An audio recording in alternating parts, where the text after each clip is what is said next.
sebagaimana ini yang sering dikatakan ya, bahwa dia yang paling mengenal batu di Mekah, batu-batu itu memberi salam kepadaku. Ini Muhammad ngomong sama batu, coy. Sekarang gini, kita balik ya. Itu batu, lu pindahin dah ke Monas. Ketika lu pindahin itu ke Monas, Muslim tetap hadap sana. Untuk menunjukkan apa? Bahwa esensi daripada Ka'bah dan esensi daripada batu Hajar Aswad itu menjadi arah hadap. Sekarang coba pindahin ke Monas. Ketika pindahin ke Monas, kagak ada yang hadap Monas, kagak ada satupun yang hadap Monas, kagak ada. Semuanya ngadapnya ke Mekah, menunjukkan apa? Masalah nyembah batu terhadap orang Islam, masalah lu, kagak ada masalah di Islam. Oke, itu lu pindahin ke Monas, kami hadapnya ke sana. Itu satu. Nah, berarti menunjukkan apa? Bantahan. Selanjutnya, kita balik. Kita tukar nih, tukar podium. Lu ke masjid hari Jumat, gua ke gereja hari Minggu. Gua ngomong Yesus bukan Tuhan, pecah piring, rusak. Beda gua. Sekarang lu pergi ke masjid ngomong batu dan Tuhan. Lu tahu nggak diapain sama mereka? Langsung gini. Iya memang batu bukan Tuhan. Terus kenapa bang? Ku bilang sama kalian batu bukan Tuhan. Oke, assalamualaikum warahmatullahi taala wabarakatuh. Kembali lagi bersama saya Daman Almatiki, teman-teman ya. Hari ini dalam perdebatan ini kita akan membahas satu tema di mana dari pihak teman kita Kristen akan membawa bahwa Muslim penyempurna ajaran pagan, bahwa daripada kita Kristen penyempurna ajaran pagan. Nah, pada segmen pertama kita akan membahas kenapa agama kita ini terbebas daripada paham paganisme. Pertama, kita dapat melihat dulu kenapa bisa terbebas daripada paham paganisme. Karena dalam esensi, dalam keislaman, memahami Tuhan itu yaitu laisa kamislihi syai'un, bahwa Tuhan itu tidak serupa dengan apapun. Maka sistem pemikiran terhadap Tuhan itu tidak serupa dengan apapun, itu justru dikonfirmasi oleh akal kita, yaitu dengan chipset akal yang dinamakan dengan diferensia ataupun dinamakan dengan pembeda. Apa itu? Ketika kita berhasil membedakan di antara mana air, mana batu, kita dapat membedakan mana batu, mana tembok, tembok mana meja, mana lantai, mana buaya, buaya dengan singa. Maka saat disuguhkan dengan kata Tuhan, pastinya otak akan menerima perbedaan, bukan justru menyamakan. Itu satu. Maka saat itu menjadi keimanan yang tetap terhadap Muslim bahwa tidak ada mungkin yang dapat menyerupai Tuhan dalam keadaan apapun. Maka kita lihat rentannya manusia selain Islam, mereka memahami apa yang disujuti itu adalah sesembahan.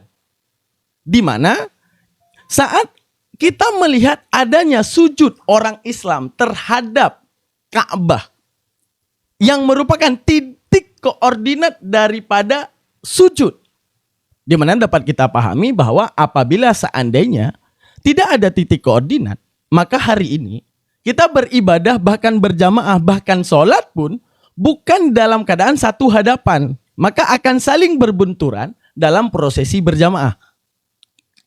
Maka daripada kita pahami bahwa orang Islam ini tidak paham kepada Tuhan yang berbentuk, kepada Tuhan yang punya dimensi, kepada Tuhan yang punya ruang, kepada Tuhan yang dikekang oleh waktu, kepada Tuhan yang dikekang dengan segala kelemahannya, maka terbebasnya Islam daripada pemahaman paganisme. Karena yang namanya paganisme pasti kepada pemahaman sesuatu yang menyerupakan Tuhan. Saat Tuhan disebut kuat, maka mereka memaksa akal mereka untuk paham Tuhan itu walaupun lemah tetap Tuhan. Itulah pemahaman Islam, bahwa kapanpun disebut maha awal, maka mustahil Tuhan itu dilahirkan. Maka ketika disebut Tuhan maha kekal, maka pada satu waktu tersebut batallah Tuhan yang dapat mati.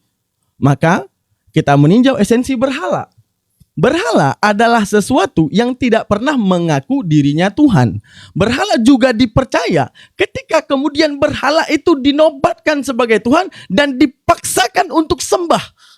Untuk menunjukkan apa? Bahwa segala sesuatu yang Allah katakan di dalam Al-Quran, fa innama ta'buduna min dunillahi ausana. Apapun yang disembah oleh manusia selain Allah, itu adalah berhala. Kita buka ayatnya, ada di Ankabut.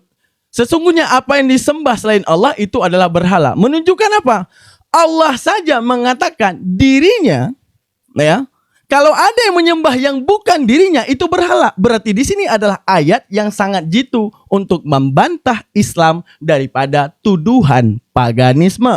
Karena di sini aja Allah tidak mau disamakan dengan berhala. Bahkan mengklaim yang tidak beriman kepada Allah adalah paganisme yang menyembah berhala. Di situ kebebasan kita daripada pemahaman paganisme. Oke. Setelah itu, daripada segala definisi yang kita tentukan terhadap Tuhan, di mana sebenarnya bukan yang kita tentukan terhadap Tuhan. Ini berbicara tentang konsekuensi logik. Saat manusia punya kewarasan, maka manusia rentan akan berpikir, pasti aku punya Tuhan yang jauh lebih waras daripada kewarasan yang diberikan kepadaku. Maka tidak serta-merta Tuhan memberikan aku waras, sedangkan dia boleh tidak waras. Maka pastinya akal manusia yang waras akan menerima Tuhan dalam setiap kewarasannya. Seperti itu teman-teman sekalian. Oke, mari kita serahkan ke teman kita yang di sebelah. Silakan dilanjutkan. Baik.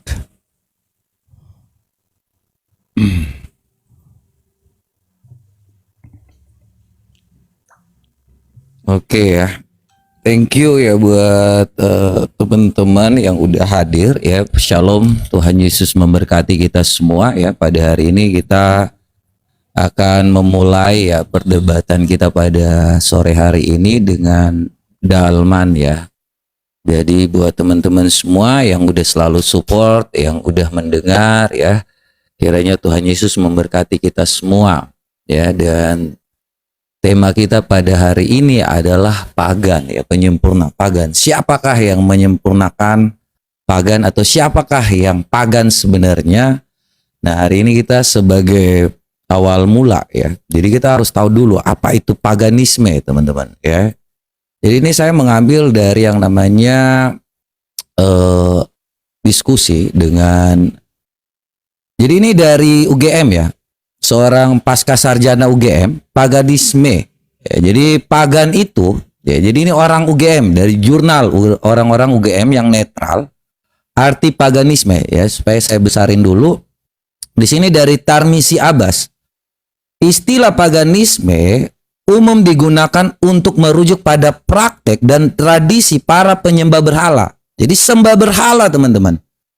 Dalam sejarah istilah ini lazim digunakan oleh komunitas Kristen. Jadi orang Kristen yang mengungkapkan istilah paganisme ya kepada orang-orang yang menyembah berhala. Ya, jadi orang Kristen yang mengatakan pertama kali tentang paganisme pada abad keempat guna membedakan keimanan mereka dari praktek dan tradisi para pemuja dewa. Ya, jadi ini jelas ya, orang Kristen yang membedakan antara pagan dengan orang Kristen pada umumnya. Supaya kita jangan lagi merasa bahwa orang Kristen ini dari mana tahu kata pagan. Ini dengan jelas ya. Jadi kita bisa lihat dari CRCS ya, ini jurnal dari orang-orang UGM sendiri. Dan ini kita bisa lihat dari program studi agama dan lintas budaya Center for Religious and Cross Cultural Study ya. Jadi jelas di sini bukan dari sumber orang Kristen. Nah, terkait dengan orang Kristen sendiri, kita mengetahui bahwa di dalam kekristenan itu dalam Keluaran 20 ayat 3 sampai 5 itu adalah 10 perintah Allah. Tetap di sini dikatakan bahwa janganlah membuat patung bagimu menyerupai apapun yang ada di langit dan di atas bumi. Artinya kita itu tahu bahwa tradisi Allah Abraham, Allah Ishak, Allah Yakub itu tidak pernah menyembah apapun yang menyerupai apapun. Batu, kayu, apapun, jangan pernah bersujud di situ. Ya, karena Tuhan Yesus katakan bahwa kita harus menyembah dalam roh dan kebenaran. Makanya jelas-jelas dalam 10 perintah Allah, ya, itu jelas-jelas terkandung. Jangan membuat patung bagimu atau jangan menyembah patung. Ya, karena apa yang tadi dikatakan bahwa itu adalah tradisi-tradisi penyembahan terhadap berhala. Ya, jadi sangat jelas tidak ada dimanapun, ya, atau ada agama dimanapun yang mengatakan secara spesifik untuk tidak yang namanya menyembah kepada patung. Ya, jadi kalau jangan membuat patung, jangan menyembah pada Allah lain, jangan sujud menyembah kepadanya atau beribadah kepadanya. Jadi kalau teman-teman lihat ya, dalam Keluaran 20, ya ini sangat jelas. Janganlah membuat patung yang menyerupai apapun yang ada di langit atau yang ada di bumi ini, di bawah bumi. Ya, jangan sujud menyembah kepadanya atau beribadah kepadanya, sebab aku Tuhan Allahmu adalah Allah yang cemburu, Allah yang membalaskan kesalahan kepada anak-anaknya pada keturunan yang ketiga dan keempat, orang-orang yang membenci aku. Jadi di sini sudah sangat jelas, orang Kristen itu menyembah dalam roh dan kebenaran. Dan Tuhan Yesus adalah hal yang namanya dalam Yohanes 3 ayat 18. Ya, ini kita bukakan dalilnya biar cepat. Nih ya. Oke.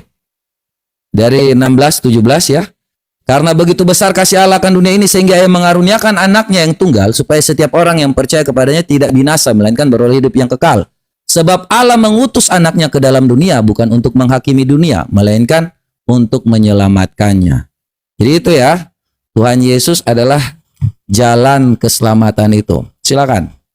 Ada lagi yang mungkin ini selanjutnya ya, mau bertanya atau gimana? Oke, di babak selanjutnya, tadi saya yang mulai, sekarang di babak selanjutnya yaitu babak di mana kita saling mempertanyakan ataupun lebih, ya terserah, baik lebih melanjutkan menguatkan keimanan atau lebih keingin menanyakan ke sebelah boleh. Jadi sekarang udah masuk Oke, silakan. Diskusinya ya.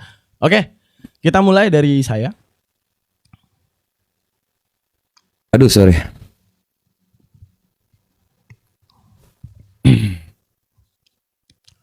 Oke, teman-teman sekalian yang muslim, kita masuk kepada esensi daripada judul kita hari ini. Judul kita hari ini penyempurna ajaran pagan.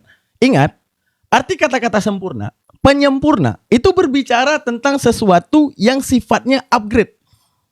Bukan kepada sesuatu yang sifatnya berseberangan bahkan jauh berbeda. Artinya upgrade, yaitu menceritakan, ini penyempurna. Arti penyempurna, yang ini kurang, tidak ada titus yang dibuang, tidak ada ritual yang dibuang, akan tapi dilanjutkan. Ya, itu namanya menyempurnakan. Maka kita lihat daripada Islam. Saat kita melihat daripada Al-Quran, ya, Al-Quran itu justru membicarakan,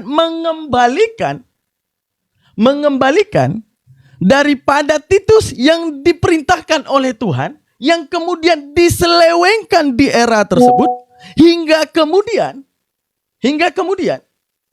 di era selanjutnya kembali diperbaiki setelah Islam datang. Coba kita lihat daripada hasil yang selama ini kita dengar bahwa misalnya kita angkat contoh Islam menyembah batu. Nah, kita lihat. Apa? Ingat? Fase 3 fase Islam. Fase Islam itu pertama mengeluarkan titusnya, ya. Di mana dikatakan oleh Rasulullah, "Ma minan nabiyya ba'asahu qabli." Ini data. Bahwa di sini Rasulullah mengatakan bahwa segala rasul yang dibangkitkan kepadanya di era masa Rasulullah tersebut memiliki hawariyun, sahabat yang mengikuti dengan sunnah.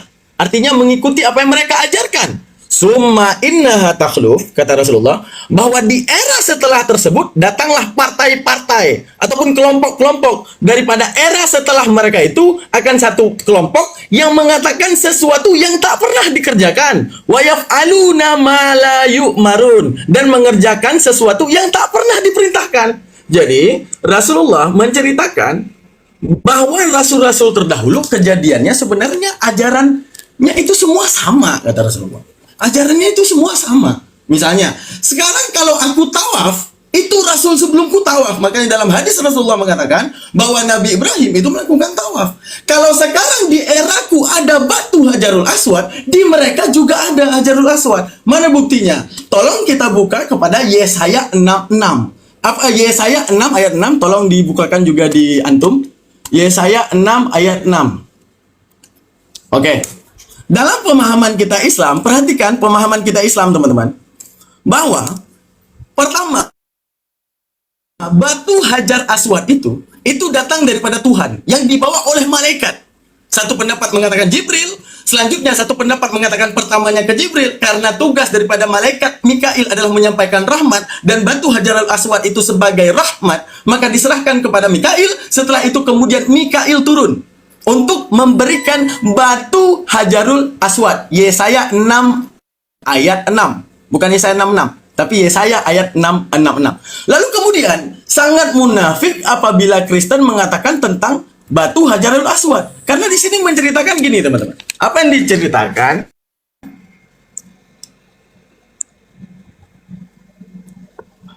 Tetapi seseorang daripada serafim. Apa itu serafim? Serafim itu adalah makhluk surgawi. Itu terbang mendapatkan aku di tangannya ada bara.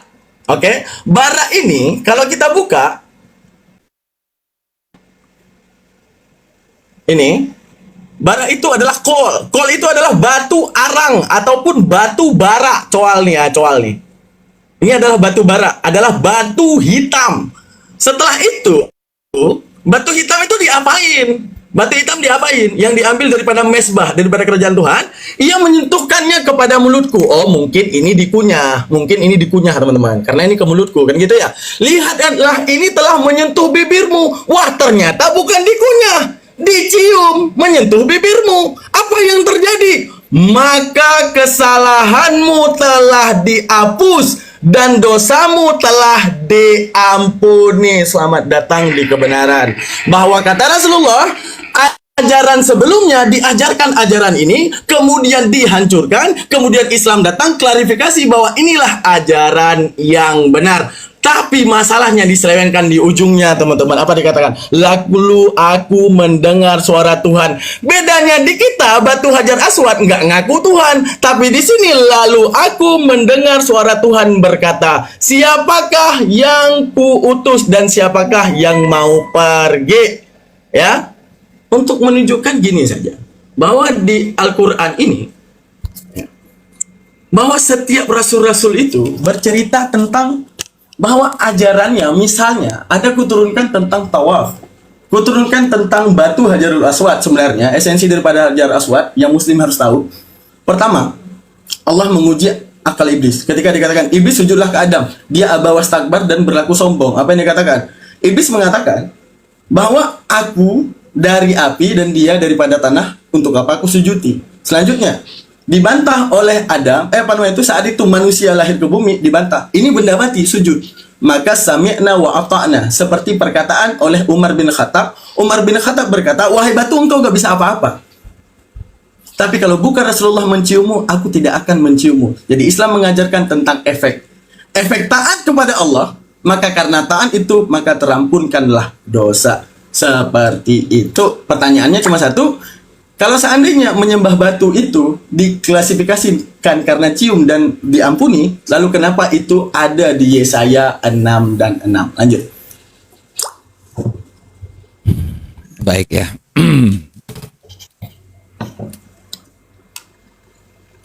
Oke, ini kita lanjut ya.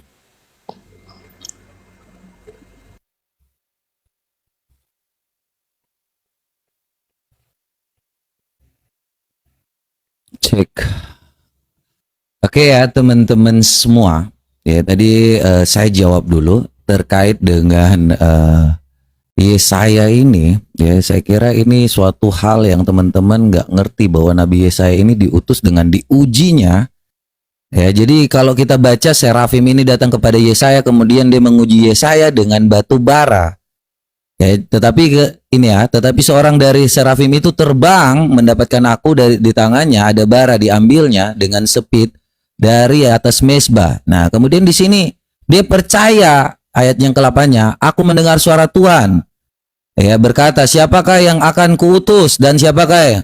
Dan kemudian Yesaya pun menjawab, inilah aku, utuslah aku. Jadi bukan di sini bahwa Yesaya itu mendapatkan suatu hal bahwa untuk supaya menyembah batu itu atau diutus dengan menggunakan batu itu. Karena jelas-jelas dalam keluaran 20 tadi, jangan sujud menyembah batu. Ya, kalau Tuhan di sini jelas mengatakan, Allah di sini dengan jelas dan atau beribadah kepadanya. Tuhan Allahmu adalah Tuhan yang cemburu, sorry. Ya, jadi kalau di sini sujud menyembah kepadanya, jadi nggak ada yang boleh pakai batu-batu lagi. Ya, makanya kita di sini dengan jelas Tuhannya bangsa Israel, Allah Abraham, Allah Ishak, Allah Yakub, tidak mungkin datang bergabung di sini. Ketika waktu ada batu-batu di situ, kemudian ada yang mengaku bahwa dia nabi, dia datang menyempurnakan batu-batu itu. Dan gak pernah ada dalam sejarah bahwa Abraham itu datang ke yang namanya Mekah. Nah, kalau kita lihat di dalam Sahih Bukhari 4027 ini, di sini kan mereka mau menyempurnakan. Ya, padahal dalam Sahih Bukhari 4027 ini kita melihat ya di sini, dulu kami menyembah batu. Apabila kami mendapatkan batu yang lebih baik, maka kami melemparkannya dan kami mengambil batu yang lain. Dan apabila kami tidak mendapatkan batu, ya, kami mengumpulkan segenggam tanah, lalu kami bawakan seekor kambing, kemudian kami peraskan susu untuknya, kami tawaf dengannya. Pertanyaannya di sini, siapa yang dahulu mendahulukan tawaf? Nih, penyembah batu atau Islam?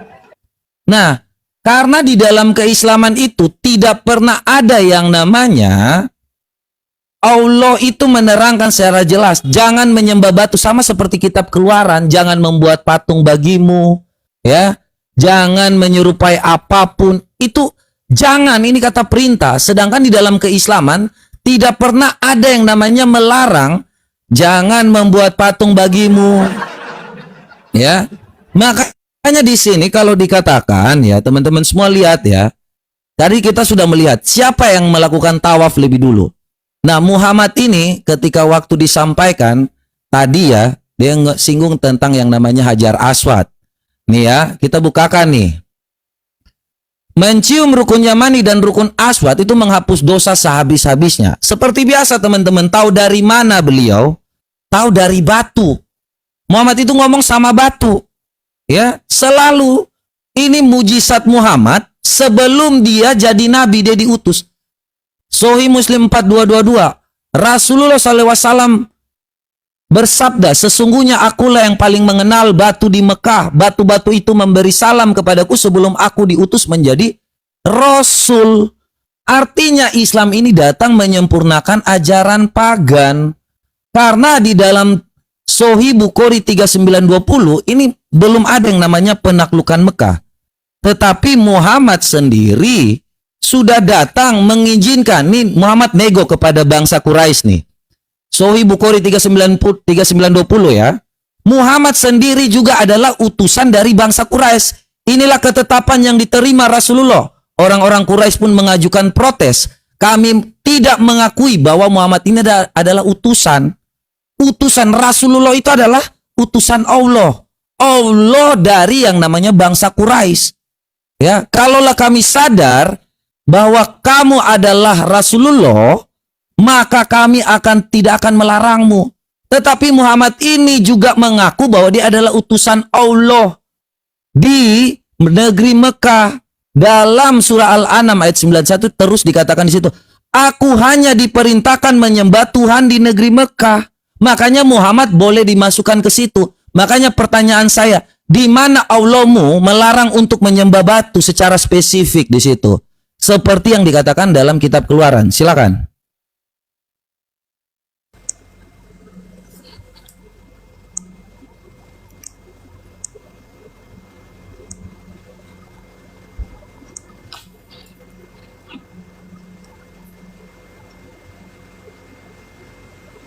Oke, teman-teman sekalian, jelas-jelas Allah mengatakan tadi kita bawa apa? Fa innama ta'buduna min dunillahi awsana. Apapun yang disembah selain Allah adalah berhala. Itu udah jadi bantahan segede-gede gaban bahwa Allah nggak mau sama seperti berhala. Itu satu. Sekarang gini, ketika Allah ngomong bahwa yang disembah selain Allah itu berhala, kita pikir nih, emang kenapa sama berhala? Pertama, berhala punya esensi tidak pernah mengaku Tuhan. Kayaknya ada deh, ya, yang dianggap Tuhan tapi tidak mengaku Tuhan. Itu satu. Yang kedua, berhala itu kemudian disembah karena ada orang yang percaya dan kemudian menuhankan dan menobatkan ini Tuhan kalian. Nah, gitu. Jadi ujung-ujungnya apa? Nyembah berhala karena apa?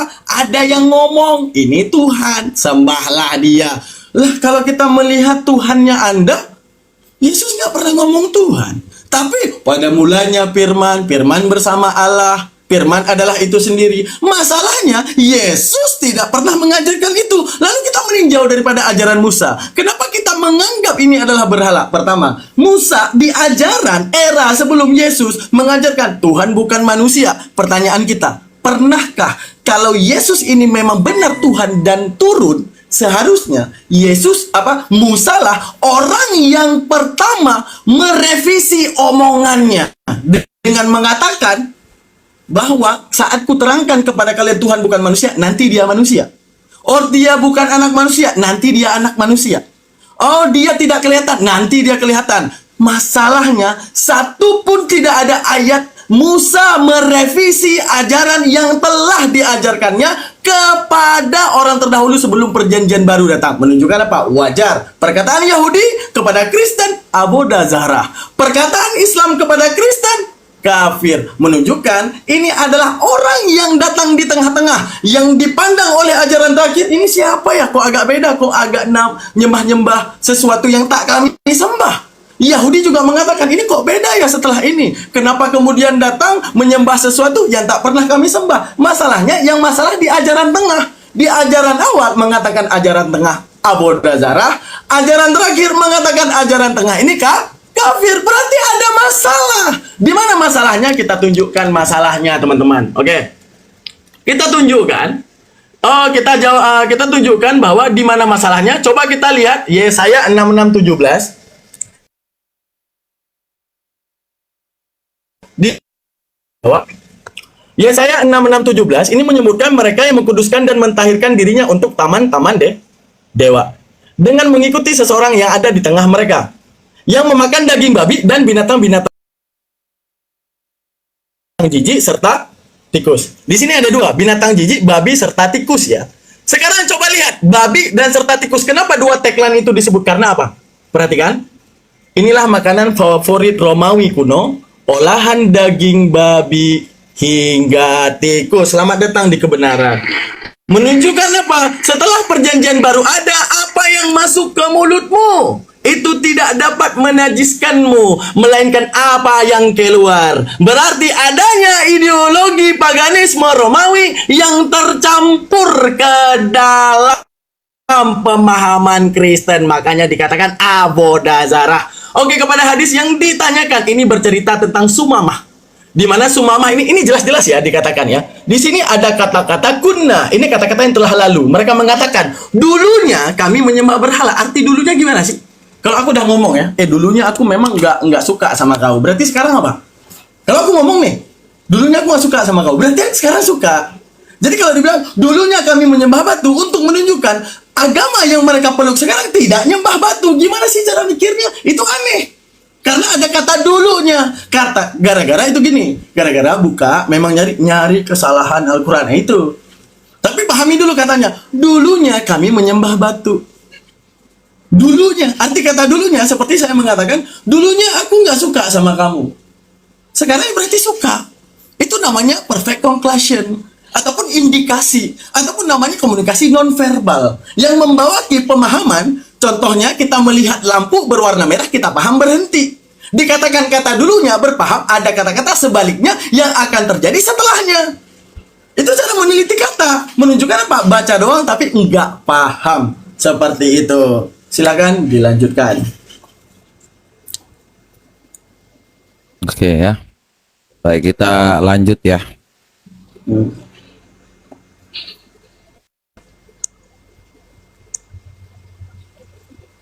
Ya, jadi merujuk pada Allah bukanlah manusia ya. Ini bukan Tuhan tapi Allah. Ya, Bilangan 23 ayat 19. Allah bukanlah manusia sehingga ia berdusta, bukanlah anak manusia sehingga ia menyesal. Ya. Kalau anak Allah ya itu datang ke dunia ini yang adalah Yesus. Sebab Allah mengutus anaknya ke dalam dunia bukan untuk menghakimi dunia, melainkan untuk menyelamatkannya. Barang siapa yang percaya kepadanya, ia tidak akan dihukum. Barang siapa yang tidak percaya kepadanya, ia sedang berada di bawah hukuman. Sebab ia tidak percaya dalam anak tunggal Allah. Simpelnya gini ya, cara memahaminya. Anak manusia, manusia atau bukan? Manusia dong. Anak Allah, Allah atau bukan? Tentu saja Allah, jadi bukan Tuhan di situ. Jadi memahami kata itu ya seperti itu. Cara memahami Allah, bukan Tuhan. Tuhan dan Allah itu berbeda. Tuhan adalah gelar, ya, orang yang mempunyai kepenguasaan. Sedangkan Allah dalam kekristenan adalah hakikat. Hakikat Allah ya Allah, sama seperti kita dan manusia. Ya, jadi tadi kita langsung aja ya. Kita udah menjawab dan saya kira si Muhammad ini adalah orang yang berbicara dengan batu karena dia adalah seorang pagan. Dan bagaimana ini yang sering dikatakan ya, bahwa dia yang paling mengenal batu di Mekah. Batu-batu itu memberi salam kepadaku. Ini Muhammad ngomong sama batu, coy. Ngomong sama berhala. Makanya dia tahu berhala itu bisa hapus dosa. Makanya dalam pemahamannya Muhammad mengatakan di dalam surah An-Naml ayat 91, aku Muhammad hanya diperintahkan menyembah Tuhan di negeri Mekah. Tuhan di negeri Mekah yang bisa menghapus dosa adalah Tuhan di negeri Mekah, yaitu batu Hajar Aswad. Hajar Aswad ini, coba aku tanya, di mana ada Tuhan yang bisa menghapus dosa selain di negeri Mekah? Di seluruh dunia ini gak pernah ada Tuhan yang bisa menghapus dosa selain Tuhan di negeri Mekah. Yang Muhammad taunya dari mana? Dari batu yang ngomong. Nih, batu sendiri yang berbicara. Kemudian kita melihat mereka sujud juga menyembah kepada batu ini. Sujud ini, padahal Allah mengatakan jangan engkau sujud ya kepada yang lain selain kepada Allah. Kalau ini bukan Allah, terdiri dari antara batu Hajar Aswad, Rukun Yamani dan Ka'bah ini, terus ini apa Allah ini? Ya, kalau bukan ini bukan Allah, ya kalau saya lupa ya di dalam surah berapa itu, aku hanya diperintahkan untuk menyembah kepada Allah, bersujud kepada Allah. Itu ada. Ya, kenapa kalian bersujud? Sejak kapan kalian disuruh untuk bersujud kepada batu di Mekah ini yang terdiri dari Hajar Aswad, yang terdiri dari Ka'bah ini? Ya, tidak pernah ada dalilnya yang menyuruh kalian untuk melakukan seperti ini, dan tidak ada dalilnya pun yang melarang untuk jangan menyembah batu seperti ini. Tidak pernah ada. Makanya kalau kita ngomong tadi soal ini ya, dari sini Muhammad melakukan negosiasi. Kita lanjutkan ya. Ketika Nabi Shallallahu Alaihi Wasallam di sini dialah mulai bernegosiasi dengan kaum pagan Quraisy. Ya. Di sini Rasulullah ini bukan rasul dari bangsa Israel. Rasulullah ini artinya utusan Allah dari kaum pagan Quraisy. Makanya orang pagan Quraisy di sini menolak. Kemudian mereka tuh mengatakan di sini, engkau hanyalah Muhammad bin Abdullah. Muhammad sendiri langsung negosiasi. Rasulullah pun berujar, aku Rasulullah sekaligus Muhammad bin Abdullah. Kemudian beliau katakan kepada Ali, ya, hapuslah redaksi Rasulullah, karena dia juga takut. Awal mula sebelum dia kembali untuk menyembah pagan, dia juga ngomong nih, hapuslah redaksi Rasulullah atau utusan Allah, utusan dari batu ini. Makanya aku tegaskan sekali lagi, di mana kalian itu ketika waktu Muhammad ini sedang bernegosiasi dengan kaum pagan Quraisy untuk menyempurnakan ajaran pagan ini, ajaran penyembah batu ini. Tadi kan kamu bilang sebelum yang namanya di sini nih, kita bukain lagi nih Dulu kami menyembah batu, sampai hari ini yang melakukan tawaf itu siapa kalau bukan penyembah batu? Ya, ini tawaf, lalu kami tawaf dengannya kalau bukan penyembah batu. Makanya kutanya nih, di mana ada kalian menyuruh untuk melarang melakukan hal seperti ini atau menyuruh kalian untuk bersujud kepada Ka'bah ini? Di mana dalilnya? Silakan.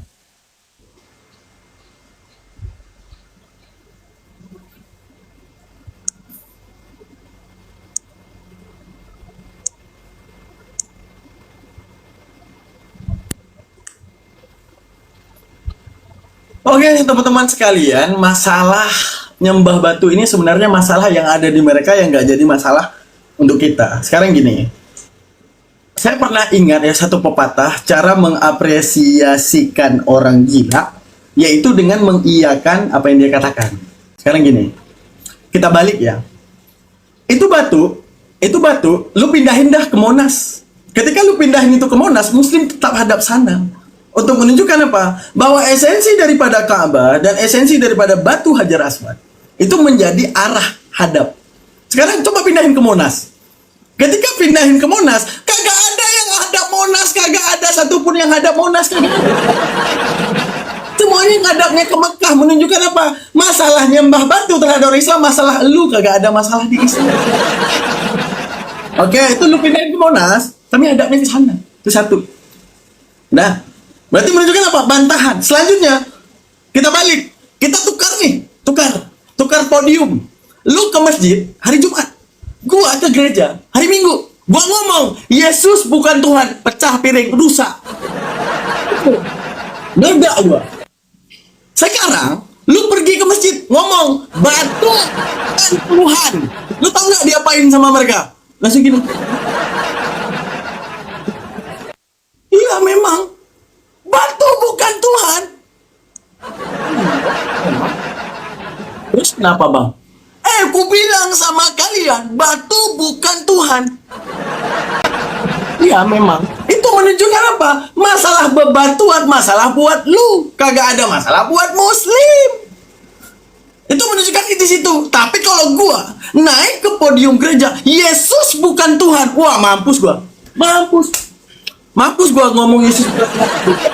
Untuk menunjukkan itu dalil yang kalian benar-benar sembah. Mau lari kemanapun tetap dinamakan menyembah. Karena pas dibilang bukan Tuhan, ngambek. Itu yang jadi masalah. Tapi kalau kalian ngomong batu bukan Tuhan, ya biasa aja, emang batu bukan Tuhan kok. Untuk menunjukkan apa? Literasi di dalam Islam. Mana contoh literasi dalam Islam? Literasi di dalam Islam. Mana dia? Nih, salah satunya ya.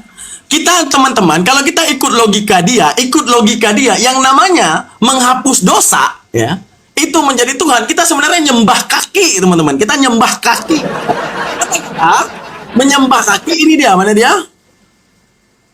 Mana dia tadi? Ini. Nih, baca nih. Barang siapa bersuci di rumahnya, lalu berjalan menuju salah satu rumah Allah, masjid, untuk menunaikan kewajiban dari kewajiban yang telah diwajibkan, maka salah satu langkah kakinya akan menghapuskan dosa, dan langkah kaki lainnya akan meninggikan derajatnya. Mampus kita nyembah kaki. Kita nyembah kaki, teman-teman. Selama ini kita nyembah kaki. Ini karena keterlanjuran nyembah manusia. Jadi apapun yang disujuti, itu namanya sesembahan. Begitu melihat Hindu nyembah patungnya, oh nyembah patung tuh, oke disujuti. Oh ngelihat Buddha sujud kepada patungnya, oh nyembah patung itu, oke. Begitu lihat Muslim, ya sujud depan rumahnya ada kulkas, nah nyembah kulkas. Begitu dia lihat foto nih, ya lihat foto. Setelah kemudian dia lihat foto bahwa Muslim sujud kepada Ka'bah, oh nyembah Ka'bah itu. Gua biasanya sholat depan gua itu ada motor Vario, nyembah motor Vario. Nyembah motor Vario gua tuh. Terus kita lanjutkan ke mana ini? Misalnya kayak gini nih. Nih ya. Nih, mana dia tadi? Kayak Kristen Ortodok nih, nyembah ya. Sujud mereka Kristen Ortodok tuh depan mimbar. Nah, jelas. Nah, mimbarnya tuh. Sekarang yang paling nampolnya ketika Allah bilang gini, ya. Tahu nggak? Jangankan orang Islam, pagan Quraisy saja aktif otaknya. Tahu nggak di mana? Nih, pagan Quraisy bilang, Perhatikan teman-teman. Wahai Muhammad, jangan kau larang-larang kami nyembah berhala. Mereka berkata, manakah yang lebih baik Tuhan-Tuhan yang kami sembah atau dia Isa? Di situ mereka memberikan perumpamaan. Muhammad, kalau kau membantah kami nyembah berhala, kami bikin kayu, kami bikin patung jadi manusia. Itu anak orang dibikin manusia, bantah. Orang pagan Quraisy aja menyamakan berhala mereka dengan siapa? Dengan anak Maria. Ini ditanya sama mereka nih, manakah yang lebih baik Tuhan-Tuhan kami atau dia Isa? Makan tuh. Orang Quraisy yang nyembah batu aja tidak menyandingkan dengan Allah, menyandingkannya dengan Isa gitu guys ya. Lanjut.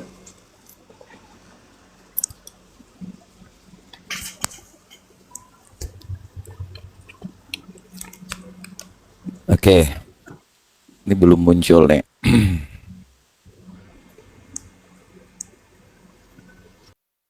Jadi ini kalau kita lihat dongeng-dongeng, mitos-mitos ini berasal dari pagan ya, tetapi di dalam kekristenan kami sangat jelas ya. Allah itu roh, dan barang siapa menyembah dia harus menyembahnya dalam roh dan kebenaran. Ya, makanya orang Kristen itu tidak ada titik-titik seperti ini. Tiba-tiba kalau mau dibilang bahwa dia menyempurnakan ajaran-ajaran sebelumnya, tentu dia menyempurnakan ajaran pagan. Karena tidak mungkin Allah Abraham, Allah Ishak, Allah Yakub itu bergabung dalam pagan ini, kemudian Muhammad yang disuruh untuk menghancurkan. Seperti yang ada, seperti yang dikatakan oleh nabimu. Makanya kalau kau bertanya tadi, seandainya kalau ada orang Islam datang ke gereja terus mengatakan Yesus bukanlah Tuhan, itu bukan masalah, itu imanmu. Kami nggak akan, jangan memfitnah bahwa orang Kristen akan melakukan suatu hal apapun. Tetapi kalau ada orang yang datang menghancurkan batu ini, contoh lah ya, dia pukul salah satu batu ini untuk merusakkan, kira-kira selesai nggak hidupnya? Jangankan yang namanya Kristen yang datang, Kristen memang nggak boleh masuk ke tempat ini. Tetapi ada umat Muslim yang coba menghancurkan yang namanya batu-batu ini, itu selesai nggak hidupnya? Nggak usah dipindahin, hancurin aja, coba. Makanya kalau dibilang tadi Muhammad hanya diperintahkan menyembah Tuhan di negeri Mekah. Aku Muhammad, ini surah An-Naml 91. Aku Muhammad hanya diperintahkan menyembah Tuhan di negeri Mekah. Tidak ada Tuhan Allah lain selain Tuhan di negeri Mekah, dan tidak pernah ada orang Kristen menyembah Tuhan di negeri Mekah. Tidak pernah ada orang Yahudi menyembah Tuhan di negeri Mekah. Tidak ada orang dari manapun yang menyembah Allah yang benar, Allah Abraham, Allah Ishak, Allah Yakub, sama seperti yang dilakukan oleh Muhammad. Ini surah An-Naml ayat 91. Makanya pertanyaannya, kenapa kalian sujud kepada yang namanya adanya Ka'bah, adanya yang namanya yang bisa menghapus dosa, yang kiri kanan ini bisa menghapus dosa, teman-teman. Jadi ini ya jelas ya, kalau Musnad Ahmad mengatakan bahwa 5364 di sini dikatakan Muhammad yang bersabda sendiri, karena Muhammad sangat mengenal batu itu. Aku Muhammad ya, nih Rasulullah mencium rukun Yamani dan Hajar Aswad, rukun Aswad itu menghapus dosa. Ini habisnya. Makanya Muhammad itu dikatakan tidak pernah berdosa ketika waktu dia melakukan dosa. Cium aja rukun Yamani ini, habiskan dosanya. Begitu juga umat-umat Muslim seluruh dunia datang untuk mengatakan bahwa labaik Allahumma labaik, itu melakukan talbiyah kepada batu itu dengan mengatakan kami memenuhi panggilanmu ya Allah. Kepada siapa kalau bukan kepada batu, guys? Ini ngomong sambil melihat batu ini, dan itu nyata, bukan abal-abal loh ya. Ini kata-katanya sedikit aja ya. Labbaik Allahumma labbaik, labbaik la. Artinya kami datang memenuhi panggilanmu ya Allah. Bisa nggak lu di Indonesia ngomong seperti itu? Nggak bisa. Karena kalau lu ke sana baru lu bisa mengatakan labaik Allahumma labaik. Ngomongnya sambil yang namanya say hello kepada batu ini. Makanya aku bilang tadi, ketika waktu kalian mengatakan bahwa kalian itu mau disama-samakan dari ajaran Ibrahim, kemudian mau disamakan dengan Abraham. Ibrahim itu sudah sangat berbeda dengan Abraham. Ibrahim disunatnya 80 tahun. Abraham disunatnya 99 tahun. Ibrahim bapaknya namanya Asar. Abraham bapaknya Tera. Itu aja udah berbeda. Kenapa mau disama-samakan lagi? Dan sekali lagi saya tegaskan, tidak pernah ada orang Kristen yang datang sujud menyembah batu ini. Yesus pun tidak pernah melakukan hal seperti ini. Satu-satunya ketika waktu Muhammad mau bernegosiasi, ketika waktu tidak mendapatkan pengakuan dari Yahudi tentang kenabiannya, dia datang di sini untuk bernegosiasi dengan umat-umat pagan Quraisy. Ya, sebentar ya, dalilnya tadi nih. Ya, bahwa dia datang untuk yang namanya bernegosiasi. Kalau kamu mau mengikuti, makanya pertanyaan tadi belum dijawab nih. Di mana Allah menyuruh untuk melakukan sujud kepada yang namanya Ka'bah ini? Terus kenapa kalian melakukannya? Gitu ya. Silakan.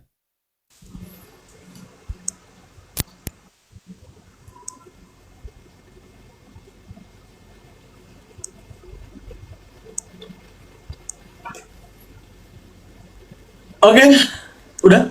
Oh, belum.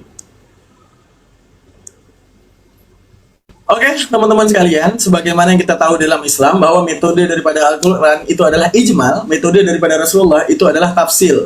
Karena kita wajibnya punyanya otoritas tertinggi di balik penjabaran Al-Quran agar kita tidak berbeda-beda dalam pemahaman. Beda dengan mereka. Ketika Paulus mengatakan, apa yang dikatakan oleh Paulus? Yang punya Roh Kudus yang mengaku Yesus Tuhan. Masalahnya, Wones ngaku Yesus Tuhan, Roh Kudusnya apa kabar? Tritunggal ngaku Yesus Tuhan. Marsion ngaku Yesus Tuhan. Kalau ketemu beranteman, ini Roh Kudus ngapain tujuannya? Berantem-berantemin orang. Itulah bedanya. Kalau ajaran kami ada yang namanya Nabi Muhammad, di balik umumnya Al-Quran mengkhususkan ajaran tersebut dalam hadisnya. Maka kalau ditanya, mana Allah nyuruh sujud kepada itu? Dengan adanya bab haji di dalam Al-Quran sudah menyebutkan termasuk rukun haji yang dijabarkan oleh Rasulullah dengan satu penjabaran, yaitu Rasulullah. Sekarang kita masuk, teman-teman. Kita masuk. Oke, mungkin dia tadi sembunyi di sini ya, guys ya. Nggak bisa, ini udah nggak bisa sembunyi lagi ya. Nah, ini lihat ya, kepada yang tadi ya. Ini tetangga sebelah kayak ibaratnya gini, ih, aku kesel banget dia ngegibah, padahal dirinya lagi ngegibah. Ini Serafim. Serafim ini makhluk surgawi. Masalahnya dia bilang gini, ini ada bara guys. Dia nggak mau itu jadi batu hitam ya. Nggak mau.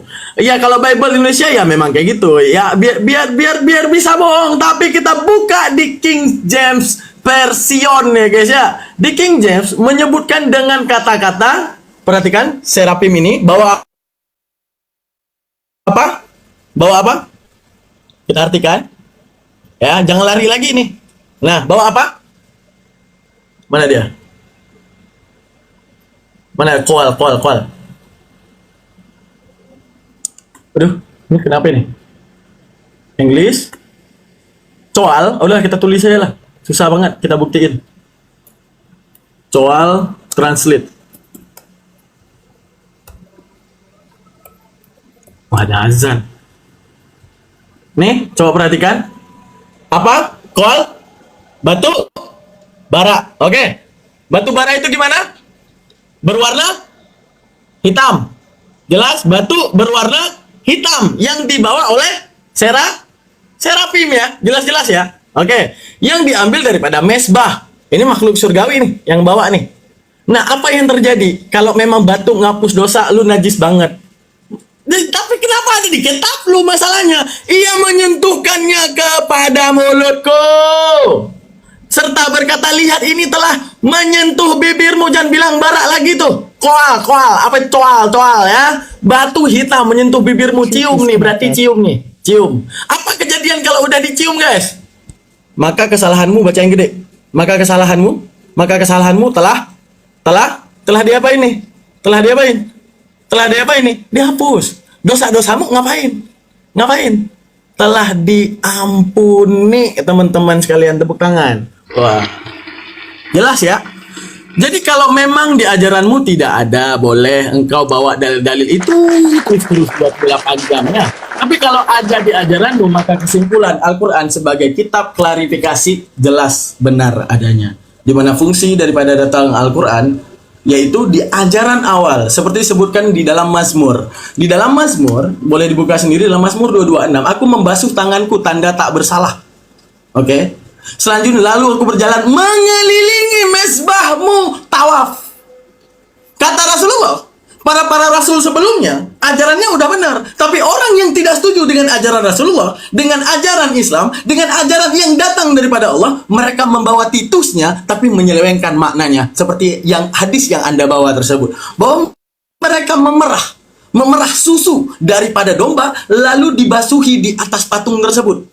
Ya, dibasuh di atas patung tersebut. Lalu mereka melakukan tawaf. Artinya apa? Mereka menyelewengkan tawaf. Makanya Al-Quran harus datang menyempurnakan lagi. Al-Quran datang kemudian mengatakan bahwa tawaf tidak menyembah kepada batu itu, tidak menyembah kepada patung itu. Tapi tawaf datang dengan tujuan menyempurnakan yang dilakukan Daud. Apa dilakukan Daud? Aku membasuh tanganku tanda tak bersalah, lalu mengelilingi mezbahmu, menunjukkan bahwa silsilah daripada Al-Quran ajarannya sudah benar, lalu kemudian diselewengkan. Al-Quran datang membenarkan kembali agar tidak diselewengkan. Itulah kebenaran daripada Islam. Ini maghrib coy, gimana coy? Oh, jadi ini terakhir saya ya. Ya, Nanti baru tinggal kesimpulan ya. Oke ya. Baik. Supaya cepat aja.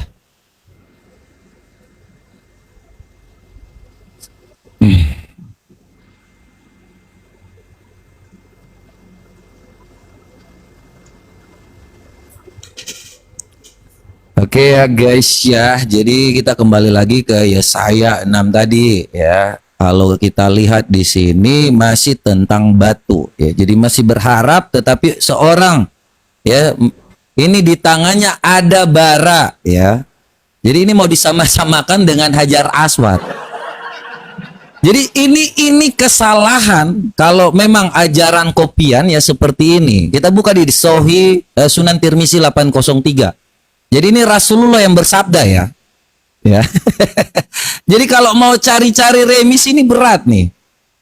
Hajar Aswad turun dari surga dengan warna lebih putih dari susu, kemudian berubah menjadi hitam karena dosa anak-anak Adam. Sejak kapan yang tadi di bawah serapim ini putih? Nabimu mengatakan kalau memang apakah dia salah informasi dengan yang tadi you mau sampaikan? Supaya mau disama-samakan bahwa Hajar Aswad ini memang dari dulu kayak batu hitam arang. Kan gak gitu.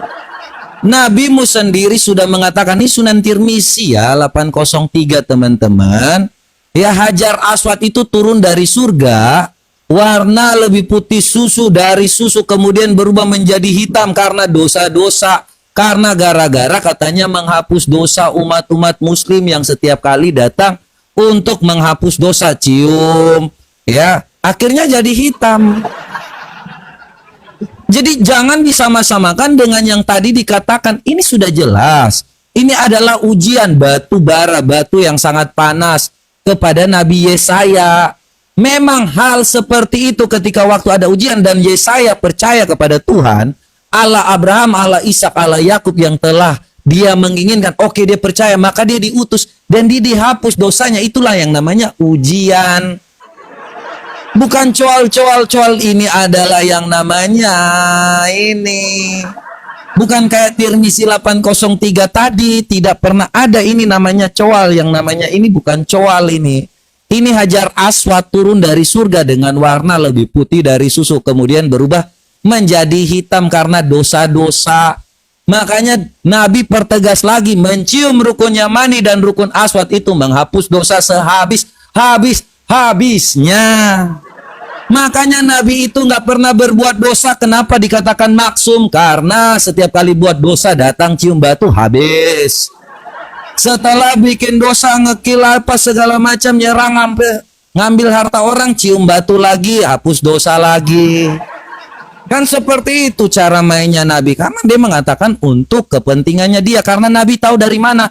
dari batu, karena akulah yang paling mengenal batu di Mekah. Batu-batu itu memberi salam kepadaku sebelum aku diutus. Artinya sebelum dia jadi nabi aja dia udah tahu bahwa batu itu bisa menghapus dosa. Dan dia mengatakan, aku Muhammad hanya diperintahkan menyembah Tuhan di negeri Mekah. Mana tadi nih dalilnya? Ya. Jadi hanya ada Tuhan di negeri Mekah itu batu. Sekali lagi ya, Muhammad itu nggak diterima oleh orang bangsa-bangsa Yahudi. Sebelumnya kan kenapa dipindahkan dari Al-Aqsa ke yang namanya negeri Mekah? Karena dia tidak dapat pengakuan dari bangsa Yahudi, karena dia memakan yang namanya unta. Ketika waktu dia dilihat oleh bangsa Yahudi, ternyata lu makan unta, mereka nggak percaya karena di dalam kitab Taurat itu selain nggak boleh makan babi, nggak boleh makan unta, tapi Muhammad memakannya. Makanya dia pindahkan segera bernegosiasi dengan yang namanya bangsa Quraisy supaya bisa nih, gua masuk nih, biarlah ini di tempat dijadikan tempat sujud. Makanya di dalam Quran tadi ku minta, di mana kalian disuruh untuk bersujud kepada yang namanya batu di Mekah ini, yang seperti Muhammad katakan, kalau bukan menyembah Tuhan di negeri Mekah itu yang mana? Nah, itulah yang namanya pagan. Sekali lagi ya, kita berdasarkan apa yang dikatakan oleh mahasiswa UGM pasca sarjana, ya. Istilah paganisme untuk merujuk pada praktek tradisi penyembah berhala dalam sejarah. Nah, istilah ini lazim digunakan oleh komunitas Kristen yang menemukan ajaran-ajaran berhala Romawi. Jadi kalau dia ngomong bahwa kita ada mengadopsi, kita membedakan yang beriman dengan benar dan tradisi para dewa, pemuja dewa-dewa batu. Jadi gitu teman-teman. Kristen yang menemukan bahwa perbedaan antara pagan dan kekristenan. Ya, saya kira demikian jawabannya karena nanti ini udah closing ya. Silakan. Oke, kita closing ya. Oke. Berarti match terakhir. Karena keburu tadi telat live ya tadi Bang ya. Oke, sorry. Ya, silakan aja. Oke teman-teman sekalian ya, kalau seandainya nih ada Gubernur Aceh ngomong, Prabowo sebagai Presiden Aceh saat ini, wah batal dia jadi Presiden Indonesia. Jadi kebetulan nih Gubernur lagi ingatin soal Presiden kan, ngomong Prabowo sebagai Presiden ya di negeri Aceh ini, kalian harus taat. Wah nggak jadi dia Presiden di Indonesia. Nggak jadi. Itu pikiran dia, ya kan? Pikiran dia kan gitu ya. Nah, tapi kalau pikiran kita paham, oh ini kalimat yang mengindikasikan penyebutan kepada sesuatu yang khusus tapi bermakna umum. Kita paham soal itu. Oke, sekarang kita lanjutkan. Closingnya gini, teman-teman, bahwa kita adalah ajaran yang mengembalikan manusia daripada Al-Baqarah ke An-Nas, daripada kebinatangan menjadi manusia. Manusia itu apa? Saat menggunakan akal. Kita melihat paganisme. Paganisme saat mereka menyembah berhala. Ketika Nabi Musa, ya, setelah selesai menyelamatkan mereka dari kejaran Firaun, mereka tanya kepada Nabi Musa, wahai Nabi Musa, kenapa engkau tidak membuat berhala? Ya, sebutkan dalam Al-A'raf, kenapa engkau tidak membuat berhala sama seperti mereka telah membuat? Agar Tuhan bisa bermediasi ke dalamnya. Nabi Musa, sungguh kalian orang-orang yang bodoh. Lalu bagaimana? Berhala adalah lemah. Tuhan maha kuat. Kuat dan lemah bersatu dalam satu waktu itu ditolakkan dalam akal. Tapi Islam mengajarkan bahwa yang namanya kuat, tetap kuat. Karena gini, manusia tanpa agama, Tuhan itu apa? Kuat. Oke? Ketika manusia tanpa agama dan memahami Tuhan, apa itu Tuhan? Kuat. Maka apapun yang tidak kuat mereka tolakkan. Tapi setelah mereka beragama, mereka rentan menyatukan dua kontradiksi dalam satu waktu. Misalnya gini, ini gerak dan diam. Tidak mungkin pada satu waktu ini gerak dan ini diam. Nggak mungkin. Tapi begitu juga teofani terhadap sesuatu. Kita melihat berhala. Berhala maha lemah. Tapi mereka bilang, kuat. Dia Tuhan. Dia Lata. Dia Uzza. Dia Hubal. Sembah dia. Oh, ujung-ujungnya apa? Yang tadinya di otaknya terafirmasi Tuhan kuat menjadi lemah. Dan mereka pahami, oh lemah dan kuat bisa bersatu dalam satu waktu. Tapi Al-Quran mengeluarkan bahwa yang namanya manusia paham Tuhan, maka berpaham Tuhan selalunya kuat, maka terbantahkan maha lemah. Sekarang kita melihat daripada narasi Al-Quran, bahwa Al-Quran itu teman-teman, datang hanya mengklarifikasi ajaran awal yang telah diselewengkan. Apa yang menjadi penyelewengan? Kita melihat seperti tadi, coal tadi ya, masih coal tadi ya. Kita masuk berarti Yesaya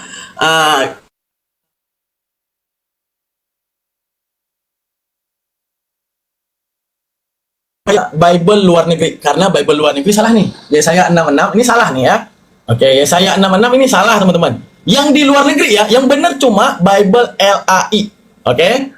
Oke, Bible di luar negeri salah. Jelas ya. Yang ini salah nih, yang aku kasih nampak ini lagi salah. Karena arti coal ini batu bara, dan batu bara ini batu hitam. Masalahnya yang ku kejar bukan batunya. Yang ku kejar ini batu, mau bara api kayak mau apapun kayak nyentuh bibir cium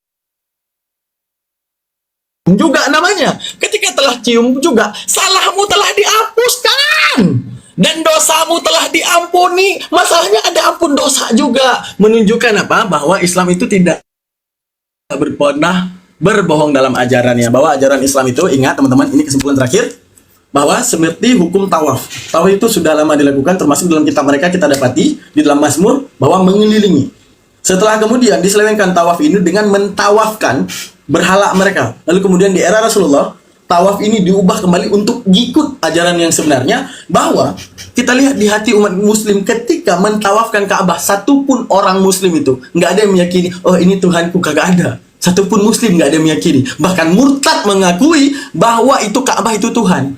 Seperti cara berpikir yang saya bilang tadi, itu Ka'bah ambil pindahin ke Monas. Kagak ada yang ada Monas. Karena dalilnya, fawalli wajhaka syatrul masjidil haram. Hadaplah kamu kepada Masjidil Haram. Ya Allah, kalau dipindahin batunya ke Monas, hadap Masjidil Haram. Ya Allah, tapi batunya hapus dosa. Hadap ke sana. Untuk menunjukkan apa? Itu hanya masalahmu. Maka kesimpulan terakhir daripada saya, kata guru saya, cara mengapresiasikan orang gila yaitu mengiyakan apa yang menjadi masalah untuknya. Maka saya bilang, iya bang, kami nyembah batu, tapi janji suatu saat sembuh ya.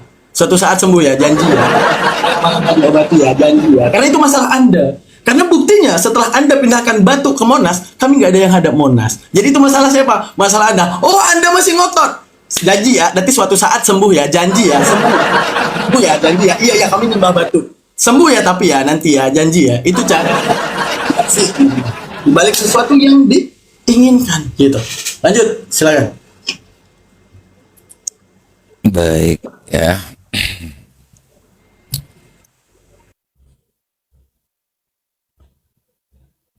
Nah, ini teman-teman semua ya, karena ini udah kita cepat aja, dan memang saya kira juga tentang penyempurna pagan ini teman-teman juga udah ngerti lah ya. Orang Kristen yang menemukan arti paganisme, ya segala sesuatu itu di luar dari yang namanya kekristenan. Mereka sendiri yang mencoba mencari tahu, dan mereka sendiri yang mengenal arti pagan itu orang Kristen yang menyatakannya, seperti yang tadi sudah dikatakan oleh mahasiswa pasca sarjana UGM ya, dari studi budayanya ya dan agama. Jadi saya juga nggak akan nyenggol-nyenggol yang lain lah teman-teman ya, karena apapun yang kita katakan ya, dari awal orang Kristen itu tetap percaya diri dengan kitabnya, nggak biasa mau disama-samakan ya. Tentang Yesaya tadi sudah sangat jelas saya sebutkan di situ, dan sudah kasih perbedaan. Jangan sampai kita itu ngomong dengan batu, jangan sampai hal-hal yang namanya batu-batu itu, karena Tuhan dalam 10 perintah Allah sudah katakan seperti itu. Dan ini ya, mereka juga yang biasa membenci Paulus, orang-orang yang membenci Paulus, itu juga pasti yang namanya suka dengan sembah berhala. Tadi masih nyinggung-nyinggung tentang Paulus ya. Dan ini yang terakhir ya. Atau tidak tahukah kamu bahwa orang-orang yang tidak adil tidak akan mendapatkan bagian dalam kerajaan Allah? Paulus bilang apa? Jangan sesat. Manusia yang tukang cabul, yang tukang yang namanya ngajarin mitos-mitos kawin sama bocil, mitos-mitos yang namanya cebo pakai 3 batu, kencing harus jongkok, itu mitos-mitos. Dengan yang dilakukan adalah penyembah berhala.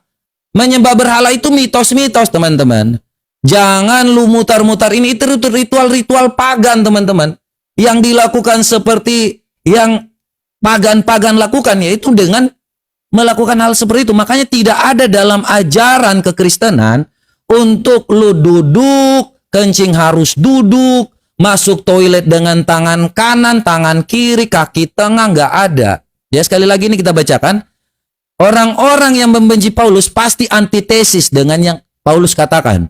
Jangan sesat, orang cabul, penyembah berhala, berzina, banci, pemburi, pencuri, orang kikir, pemabuk, ya pemfitnah tidak akan mendapatkan bagian dalam kerajaan Allah. Di sini Paulus mengatakan penyembah berhala itu sesat. Ya poinnya ya.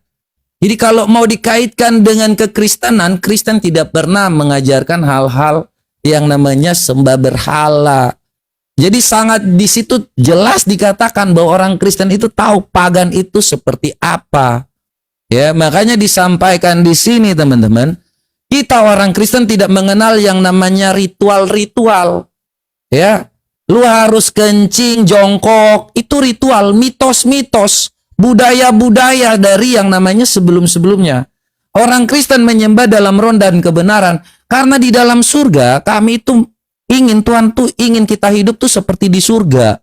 Ya. Jadi kalau ritual-ritual pagan itu ya contohnya lu masuk toilet dengan kaki kanan. Ya, saya nggak ngomong yang lain tetapi itu namanya ritual teman-teman. Ya.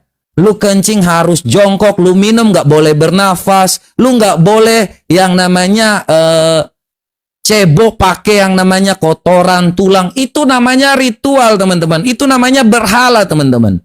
Makanya saya sampaikan di sini sebagai orang Kristen, kami tetap beriman teguh kepada Tuhan Yesus Kristus karena itulah ajaran kebenaran. Kebenaran. Ya, bukan yang namanya ajaran yang berasal dari paganisme atau penyembahan terhadap ritual, budaya, ya. Tuhan itu datang kepada kita semua untuk menyatakan kasih-Nya karena Tuhan kita itu Tuhan yang nyata. Dia datang karena Dia melayani kita dahulu sebelum kita melayani Dia. Dia datang karena Dia mengasihi kita lebih dahulu sebelum kita mengasihi Dia. Itulah Tuhan yang nyata, Tuhan yang tahu bagaimana hati kita. Makanya Dia bilang bahwa kita akan dikucilkan, kita akan dibunuh, kita tetap bersandar padanya karena itulah Tuhan yang nyata. Tuhan dengan perbuatan yang nyata, bukan Tuhan yang ngemis-ngemis minta disembah, tetapi tidak ada feedbacknya, malah menyuruh untuk menyembah suatu hal yang namanya ritual. Tuhan kami nggak gitu. Ya, karena Tuhan melihat hati manusia, bukan melihat apa yang ada di depan mata. Makanya kita sampaikan kepada orang Kristen, kita tetap berpegang teguh bahwa kita berbeda dengan yang lain, dan kita adalah orang-orang pilihan Allah, anak-anak Allah. Makanya kita belajar dengan benar, takut akan Tuhan adalah permulaan pengetahuan, tetapi orang bodoh menghina hikmat dan didikan. Ya, sekian ya saya kira, terima kasih, Tuhan Yesus memberkati kita semua yang sudah mendukung. Ya, thank you buat semuanya yang udah selalu support dan mendoakan. Thank you Bang God atas bless. waktunya ya. Thank you, makasih banyak. Ya, Oke, thank you. Kasih Bang. Yo. Oke, bagaimana putusinnya? Aku nggak ngerti. Coba diputusin, aku nggak ngerti. Gimana? Ya, bentar ya. Oke ya. Thank you. Gitu dia teman-teman ya, sekalian ya. Oke, sebelum aku sholat, ini kesimpulan terakhir. Ini ilmu Al-Quran. Kalian harus tahu, Al-Quran itu turun bukan gak ada fungsinya. Fungsi daripada Al-Quran cuma satu, klarifikasi apa yang terjadi di belakang. Sekarang seperti ajaran tawaf. Tawaf itu kalian nggak bisa pungkiri, pagan Quraisy juga mentawafkan berhalanya. Tapi masalahnya, tawaf itu pertama dalam hadis Rasulullah diceritakan bahwa Rasulullah diceritakan oleh Jibril bahwa ajaran tawaf ini pertama kepada Nabi Ibrahim. Lalu mereka yang tidak setuju dengan ajaran Nabi Ibrahim, mereka mentawafkan berhalanya untuk menyamarkan ajaran yang turun kepada Nabi Ibrahim. Mana buktinya? Apakah Islam berbicara sendiri? Kita melihat di dalam kitab mereka, di dalam Mazmur 26 ayat 6, apa dikatakan? Aku membasuh tanganku yang kita sebut dengan wudu, lalu berjalan mengelilingi mesbahmu ya Tuhan. Ada ajaran tawaf untuk menunjukkan apa? Bahwa kalau memang tawaf ini mau dibantah karena Quraisy juga ini, kenapa di kitab mereka ada? Itu satu.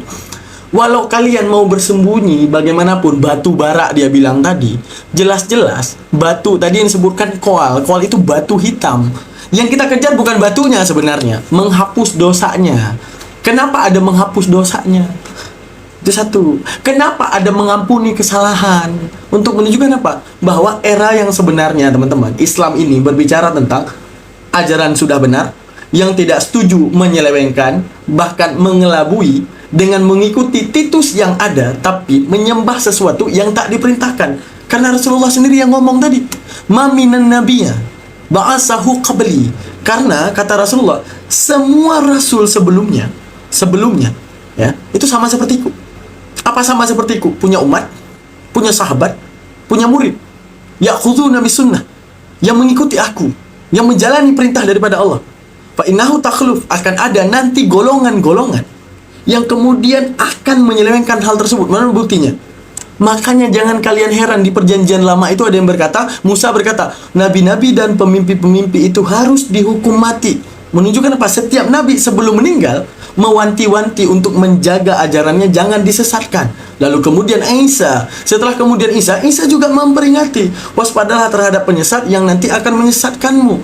Setelahnya Nabi Muhammad mengatakan, apa dikatakan oleh Nabi Muhammad? Bahwa nabi sebelumku, mereka itu setelah kematiannya diselewengkan. Era Islam sama. Apa yang terjadi? Lahirlah hadis-hadis maudhu, hadis-hadis yang dikarang-karang dengan tujuan menghancurkan Islam. Namun bedanya ketika Allah mengatakan ini ajaran yang akan kujaga, Allah menitipkan orang-orang yang pintar, yang punya effort lebih dan menjaga ajaran tersebut. Inilah yang menunjukkan bahwa, coba kita lihat ya, gak usah jauh. Coba kita lihat perayaan Quraisy namanya Najran dan Nairus. Ya, ingat, perayaan Quraisy ada dua, Nairus dan Marja'an. Nairus dan Marja'an ini adalah perayaan yang mereka gunakan, yaitu memerah susu domba, dan mereka siramkan di atas patung Hubal, Lata dan Uzza, di atas patung tersebut. Dan itu adalah merupakan kesenangan mereka. Sekarang pikirkan, setelah berabad-abad mereka tawaf, setelah berabad-abad mereka merayakan 2 hari raya besar mereka dengan cara yang sangat keji. Apa salah satunya? Mengambil darah domba, membuangkan di atas patung. Selanjutnya mereka menggilir anak panah untuk mereka melakukan perang sesamanya mereka dan saling bunuh-bunuhan.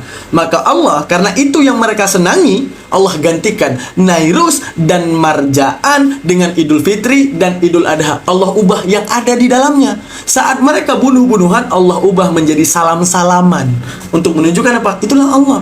Ketika ini penting bagi umatnya dan mereka suka terhadap perayaan, Allah ganti Nairus dan Marja'an yang tadinya keji kepada Idul Fitri dan Idul Adha yang menjadi lebih baik. Untuk menunjukkan apa? Semuanya sama. Mau di era awal bahwa Rasul-Rasul, sekarang gini, boleh Islam ini salah. Kalau Islam ini ngomong sendiri itu boleh. Boleh, misalnya tawaf. Ya. Islam ini melakukan tawaf. Jangan ada di kitab kalian masalah mengelilingi mesbah satupun, jangan ada. Oke. Yang kedua, enggak, ini ilmu Hakimoto, bukan klarifikasi. Yang kedua, kalau seandainya cium batu hapus dosa, ya, Hajar Aswad, jangan ada di kitab kalian makhluk surgawi yang bawa batu juga warna hitam, jangan ada. Karena ini akan mendukung Al-Quran. Karena fungsi Al-Quran klarifikasi, ngasih tahu, ini tujuan datangku. Ajaran yang telah sama, Titusnya kalian copy, setelah itu kemudian kalian tiru, hingga kemudian kalian ubah, maka Al-Quran datang ngasih tahu yang sebenarnya. Gitu. Selesai. Oke, teman-teman sekalian, siap maghrib kita live lagi. Kemudian kita bakal tutup live ini. Jazakallah.